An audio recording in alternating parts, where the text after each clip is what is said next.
बिस्मिल्लाहिर्रहमानिर्रहीम।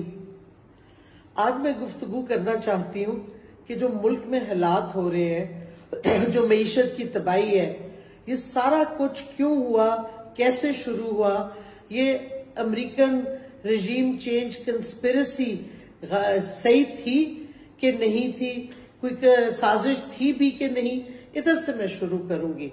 और ये कहानी एक्चुअली शुरू होती है जो मेरे हिसाब से 6 जून 2021 जब अमेरिका के नेशनल सिक्योरिटी एडवाइजर ने एक स्टेटमेंट दी जो कि न्यूयॉर्क टाइम्स वगैरह में और डॉन अखबार पाकिस्तान में भी आई कि हम पाकिस्तान की मिलिट्री और इंटेलिजेंस के साथ डायलॉग हमारा अनकरीब खत्म होगा और हमारी एक एग्रीमेंट होने वाली है अमेरिका को ड्रोन बेसिस देने के लिए।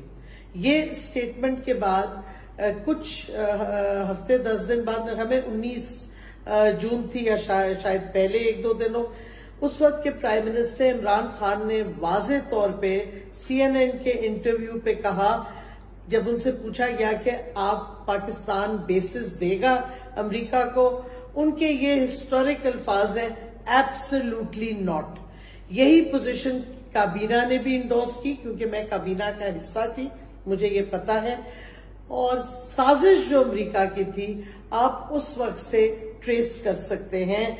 और उसके बाद पेशो रफ्त हुई, बहुत अमेरिकन डिप्लोमैट्स फौरी तौर पे ऐसे MNAs PTI से मुलाकातें कर रहे थे जिनका कोई ताल्लुक ही नहीं था फॉरेन पॉलिसी से, जिनका कोई ताल्लुक नहीं था सिक्योरिटी पॉलिसी से या मईशत की पॉलिसी से, इकोनॉमिक पॉलिसी से।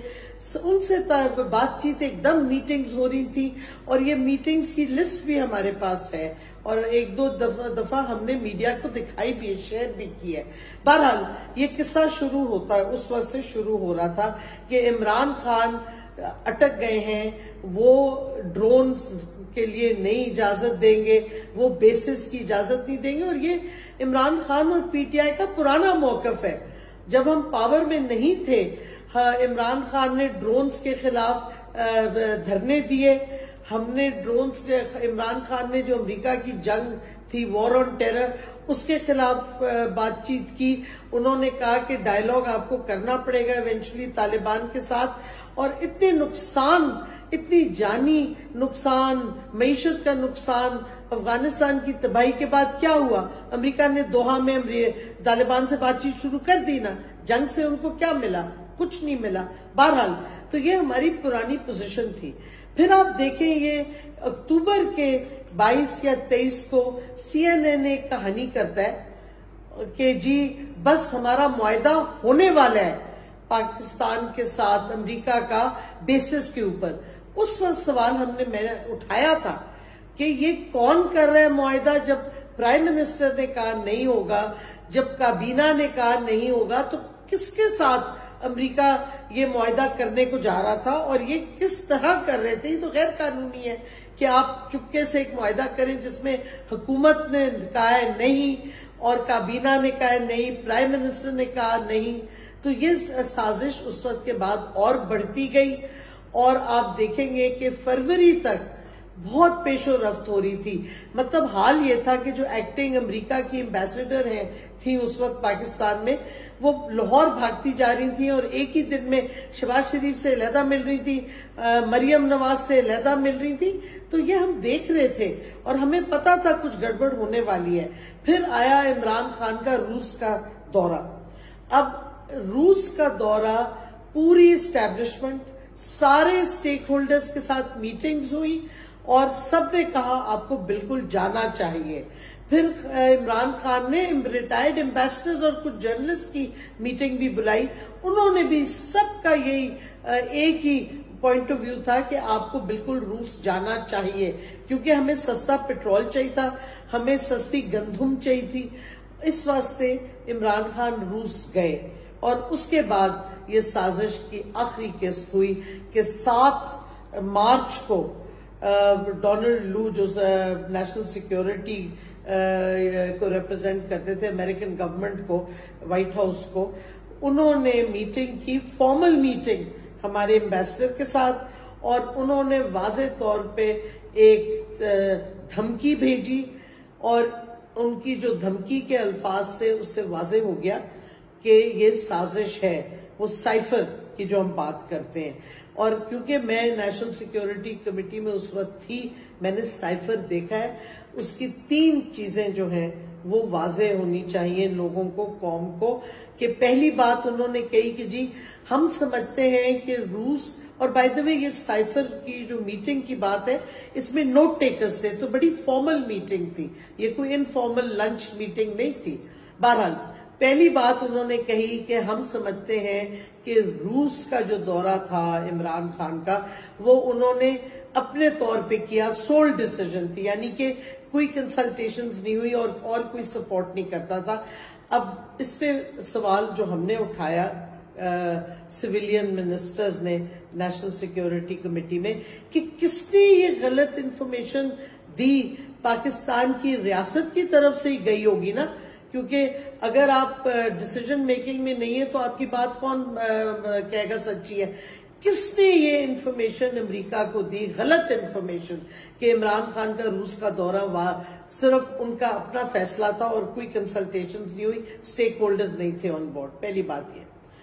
दूसरी बात जो उन्होंने कही, और ये 8 तारीख को vote of no confidence table होता है पाकिस्तान की नेशनल असेंबली में, ये 7 तारीख को अमेरिका का हुकूमत का रेप कहता है कि अगर वोट ऑफ नो कॉन्फिडेंस, यानी कि उसको पता था अगर वोट ऑफ नो कॉन्फिडेंस कामयाब नहीं होता इमरान खान के खिलाफ तो, और अब मैं कोट कर रही हूं साइफर के अल्फाज, then prime minister Imran Khan will be isolated from America, from the US and Europe, and quote.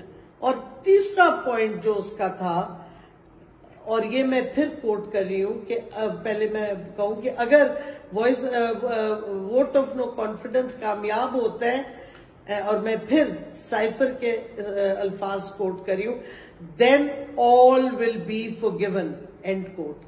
अब मुझे बताएं, ये साजिश नहीं है तो क्या है? बेसिस से बात शुरू होती है, उसके बाद आप देखें फरवरी में, मार्च में क्या कहते हैं, जिस तरीके से हमारे एलाइज हमें छोड़ते गए, सिंध हाउस में फौरी तौर पे पहुंच गए। 3.5 साल तो उनको कोई तकलीफ नहीं थी हुकूमत में हमारे साथ रहने के, एकदम उनको तकलीफ हो गई। हमारे कोई डिसिडेंट MNA सारे सिंध हाउस जाके बंद हो गए। तो ये साजिश थी, और इसकी जब इसकी इम्प्लीमेंटेशन शुरू हुई है वो भी सामने आती गई। पहले तो इन्होंने कुछ, इनकी गलत फहमियां थी, इनके दिमाग में था कि अगर वोट ऑफ नो कॉन्फिडेंस से एलाइज को हटा लें, डिसिडेंट्स को, और हमारी हुकूमत को गिरा दें तो इमरान खान घर चला जाएगा, PTI खत्म हो जाएगी और हम जो मर्जी करें। अब मसला ये उठा कि जो देखें, साजिश बाहर के मुल्क उसी वक्त कामयाब कर सकते हैं एक और मुल्क में जब अंदरून मुल्क में साजिश का हिस्सा पावरफुल लॉबीज बने। तो वो पावरफुल लॉबीज जो बनी, उनकी 2-3 बहुत बड़ी गलतियां थी। पहली बात, उन्होंने गलत सोचा था, वो इमरान खान को समझ ही नहीं सके। उन्होंने समझा इमरान खान घर चला जाएगा, चुप करके बैठ जाएगा। इमरान खान घर नहीं गया, चुप करके नहीं बैठा, उसने पूरी कौम को मोबिलाइज किया। एक कॉल पे लोग खुद निकल आए सड़कों पे, तो ये उनके लिए बहुत बड़ा शॉक था, पहला शॉक। दूसरा, उन्होंने कौम को नहीं समझा। उन्होंने समझा कौम यही चोरों को मान लेगी, वही शहबाज शरीफ, जरदारी, मौलाना फजलुर रहमान, इनको सब कौम वाह करके एक्सेप्ट कर लेगी। वो नहीं हुआ। लोगों को सख्त गुस्सा है, एक के अमेरिका की साजिश के तहत इमरान खान जो जमहूरी इलेक्टेड प्राइम मिनिस्टर था उनको हटाया गया, दूसरा के चोरों को वापस आप मुसल्लत किया आपने पाकिस्तानी कौम पे। ये 2 चीजें नहीं एक्सेप्टेबल थी। ये जो स्ट्रेटेजिक प्लानिंग कर रहे थे अपनी तरफ से, उनकी सारी प्लान यही खत्म हो गई। तीसरा, उन्होंने सोचा कि पता नहीं मईशत एकदम छलांग मार के तरक्की कर लेगी क्योंकि ये एक्सपीरियंस शहबाज शरीफ आएगा। इन्होंने 3 महीनों में मईशत की तबाही कर दी, लोगों को रुलवा दिया, कीमतें बढ़ा के, महंगाई बढ़ा के, पेट्रोल की कीमतें बढ़ा के, बिजली के बिल पे तबाही। ये इनकी नाअहली वाजे होगी आते ही, बल्कि अगले पहले 1-2 महीने में।